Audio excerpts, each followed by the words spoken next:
नीचे दुनिया बादलों की एक चादर सी दिख रही थी। यह दृश्य किसी सपने जैसा था, जैसे हम किसी दूसरी दुनिया में प्रवेश कर रहे हों। हंसी की आवाजें केबिन में गूंज रही थीं। हर कोई खुश था, जैसे कोई त्योहार मना रहा हो। हमारी रग्बी टीम, दोस्त, परिवार, हम सब चिल्ली जा रहे थे, दिलों में सपनों से भरे हुए। ये यात्रा हमारे लिए बहुत खास थी। फिर एक झटका, एक डरावना सा झटका। सब कुछ हिल गया, जैसे किसी ने हमें झकझोर दिया हो। पहाड़ की चोटियां जो कभी दूर थीं, अब डरावनी रफ्तार से हमारी तरफ बढ़ रही थीं। दुनिया सफेद हो गई, सब कुछ धुंधला हो गया। जब मुझे होश आया तो बस हाहाकार था। हर तरफ अफरा तफरी मची हुई थी। धातु चिख रही थी, घायल कराह रहे थे। हर तरफ दर्द और चीखें थीं। बाहर एंडीज की सर्द हवा एक गमगीन धुन बजा रही थी। यह हवा हमारी आत्माओं को कंपा रही थी। हम फंस गए थे, टूटे हुए, एक वीरान पहाड़ की चोटी पर, सभ्यता से कोसों दूर। कोई मदद नहीं थी। एंडीज हमें निगल गया था।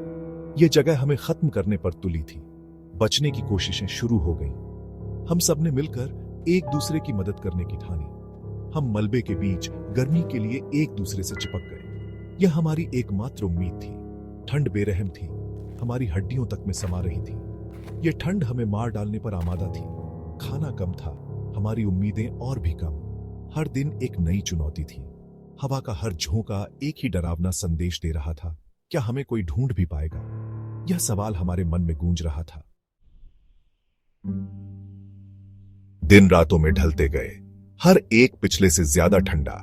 भूख हमारे पेट में चूहे कूद रहे थे। मलबे से जो थोड़ा बहुत राशन बचा था, वो भी हर घंटे कम होता जा रहा था। हम जवान थे, रग्बी के मैदान के उतार चढ़ाव के आदी, लेकिन कुछ भी हमें इसके लिए तैयार नहीं कर सकता था। पहाड़ों का सन्नाटा केवल सीटी बजाती हवा और हमारी अपनी सांसों की आवाज से ही टूटता था। हम जिंदगी से चिपके रहे, एक मजबूत उम्मीद और दूर अपने प्रियजनों की यादों के सहारे। हर सूर्योदय नई चुनौतियां लेकर आता, हर सूर्यास्त एक गहरी निराशा। मौसम बेरहम था, बर्फीला तूफान आया, हमारे नाजुक आश्रय को सफेद चादर से ढक दिया। ऊंचाई हमारी सांसें चुरा रही थी, हमें हवा के लिए हाँफता छोड़ रही थी। फिर भी निराशा के बीच मानव आत्मा टिमटिमा रही थी। हमने कहानियां साझा की, एक दूसरे को दिलासा दिया और इस विश्वास से चिपके रहे कि हम यहां नहीं मरेंगे। एंडीज को हमारी दुर्दशा की कोई परवाह नहीं थी। सर्दी ने अपनी बर्फीली पकड़ मजबूत कर ली। तापमान गिर गया, दुनिया एक जमे हुए बंजर भूमि में बदल गई। हमारे कपड़े बर्फ और बर्फ से भीगे हुए, सर्द हवा से कोई सुरक्षा नहीं दे रहे थे। हम भूखे मर रहे थे। खाने का आखिरी टुकड़ा भी खत्म हो गया था। हमारे शरीर भूख और ठंड से कमजोर होकर जवाब देने लगे। कुछ चोटों के कारण दम तोड़ गए, कुछ उस निराशा के कारण जो हमारी आत्माओं को कुतर रही थी। हर नुकसान ने हमारे संकल्प को कमजोर कर दिया, हमें अपनी स्थिति के भारी बोझ के प्रति संवेदनशील बना दिया। अकल्पनीय विकल्पों का सामना करते हुए हमने मौत के साथ एक समझौता किया। हमारे दोस्तों के शरीर ठंडे तापमान से सुरक्षित हमारा भोजन बन गए। यह एक भयानक जरूरत थी, निराशा से पैदा हुआ एक फैसला, जिसने जीवन की लौ को थोड़ी देर और टिमटिमाने दिया। मौत और निराशा के बीच एक अंधेरी और ठंडी रात में उम्मीद ने हमें सबसे अप्रत्याशित रूप में पाया। एक छोटा ट्रांजिस्टर रेडियो। यह रेडियो हमारे लिए एक चमत्कार था। हम उसके चारों ओर इकट्ठा हो गए, जैसे कि यह हमारी आखिरी उम्मीद हो। हमारे फटे शरीर कांप रहे थे, ठंड से जकड़े हुए, जैसे ही एक बेहोश सिग्नल जीवन में आया।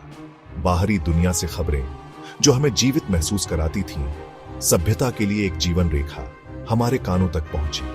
यह हमें याद दिला रही थी कि हम अकेले नहीं थे।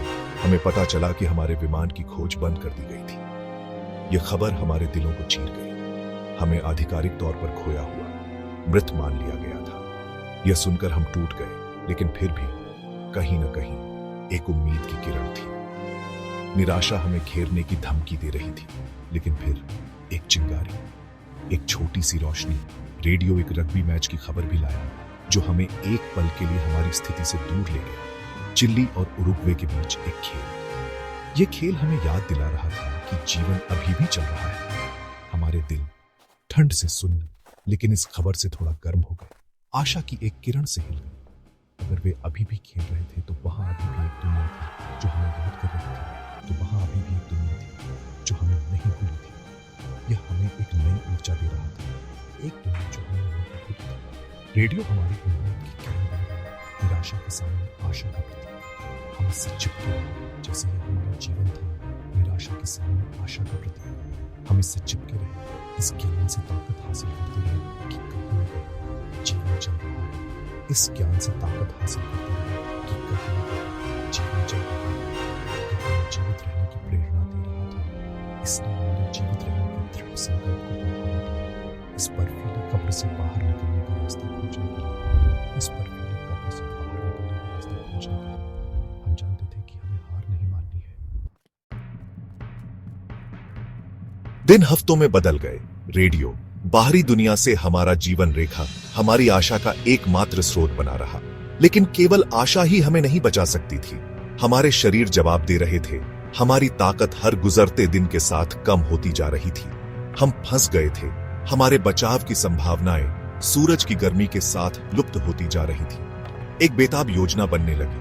हम मदद के लिए एक समूह भेजेंगे। यह एक आत्मघाती मिशन था, विश्वासघाती पहाड़ों के पार एक खतरनाक यात्रा, लेकिन हमारा एकमात्र मौका। हम में से 3, रॉबर्टो कैनिसा, एंटोनियो विजिंटन और मैं, असंभव के लिए स्वयंसेवा की। मलबे को छोड़ने, अज्ञात का सामना करने का निर्णय पीड़ादायक था। हम अपने दोस्तों, अपने परिवारों को पीछे छोड़ रहे थे। इस धुंधली उम्मीद से चिपके हुए थे कि हम उन्हें फिर से देखेंगे। लेकिन हम उनके कंधों पर उनकी उम्मीदें और सपने लेकर चल रहे थे, एक भारी बोझ जो हमारे हर कदम को बढ़ावा देता था। हम अंधी सफेदी में निकल पड़े, बस एक अस्थाई स्लीपिंग बैग, कुछ आपूर्ति और जीवित रहने के अटूट दृढ़ संकल्प के साथ। पहाड़ बड़े बड़े दिख रहे थे, उनकी चोटियां बादलों में खो गई थी। हवा पतली थी, हर सांस एक संघर्ष थी। दिन बर्फीली हवाओं, विश्वासघाती चढ़ाई और सुन्न कर देने वाली ठंड के अंतहीन चक्र में धुंधले हो गए। हमने थकावट, भूख और हमेशा मौजूद इस डर से लड़ाई लड़ी कि हम इसे नहीं बना पाएंगे। लेकिन मलबे में वापस हमारे दोस्तों के विचार, उनकी जिंदगी हमारी सफलता पर निर्भर करती है, ने हमें आगे बढ़ाया। हमारे शरीर अपनी सीमा तक धकेल दिए गए थे। हम लड़खड़ा गए, गिर गए और खुद को वापस उठा लिया। पहाड़ों ने हमारे संकल्प का परीक्षण किया, लेकिन उन्होंने उस अविश्वसनीय ताकत का भी खुलासा किया जो हमारे भीतर निष्क्रिय थी। हमें जीवित रहना था, हमें दूसरी तरफ पहुंचना था। अनंत काल की तरह लगने के बाद हम पहाड़ों से बाहर निकल गए, जैसे किसी अंतहीन दुःस्वप्न से जागे हों। हमारे शरीर पस्त, हमारी आत्माएं उड़ान भर रही थीं। हर कदम के साथ हम अपने जीवन की ओर लौट रहे थे। हमने कर दिखाया था। हमने एक चरवाहा पाया, उस विशाल जंगल में एक रक्षक देवदूत जिसने अधिकारियों को सचेत किया और हमारी मदद के लिए बुलाया। जल्द ही आकाश में हेलीकॉप्टर भर गए। उनके रोटर मोक्ष के वादे के साथ हवा को मथ रहे थे। हमारी उम्मीदें फिर से जाग उठीं। दुनिया ने अविश्वास में देखा, क्योंकि हम एंडीज विमान दुर्घटना के भूले हुए उत्तरजीवी मौत की बर्फीली पकड़ से उभरे। जैसे किसी चमत्कार का हिस्सा हो, हमारी कहानी मानव आत्मा के लचीलेपन का प्रमाण दुनिया को मोहित कर लिया। हर किसी के दिल में एक नई उम्मीद जगा दी।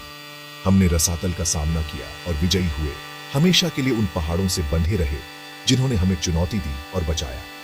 एक अटूट बंधन बन गया। बचाव अत्यधिक खुशी का क्षण था।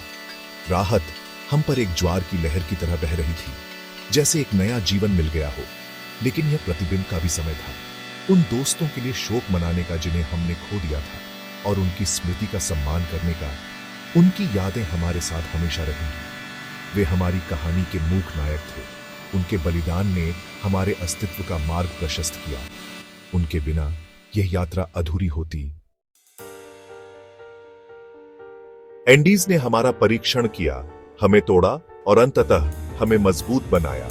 हम लौटे उन लड़कों के रूप में नहीं जो उस भयानक उड़ान में सवार हुए थे, बल्कि पुरुषों के रूप में, हमेशा के लिए हमारे परीक्षण से चिह्नित। हम अपने भीतर पहाड़ों के सबक लेकर चलते थे, आशा की शक्ति, एकता का महत्व और वह अदम्य भावना जो हम सभी के भीतर रहती है। हमारी कहानी आशा की किरण बन गई, एक अनुस्मारक की सबसे अंधेरे समय में भी मानव आत्मा जीत सकती है। यह विश्वास, साहस और एक उज्जवल कल की संभावना में अटूट विश्वास की शक्ति का प्रमाण है। हम एंडीज से बच गए, लेकिन इससे भी महत्वपूर्ण बात यह है कि एंडीज हमारे भीतर रहते थे, हमारे जीवन को आकार देते थे और आने वाली पीढ़ियों को प्रेरित करते थे।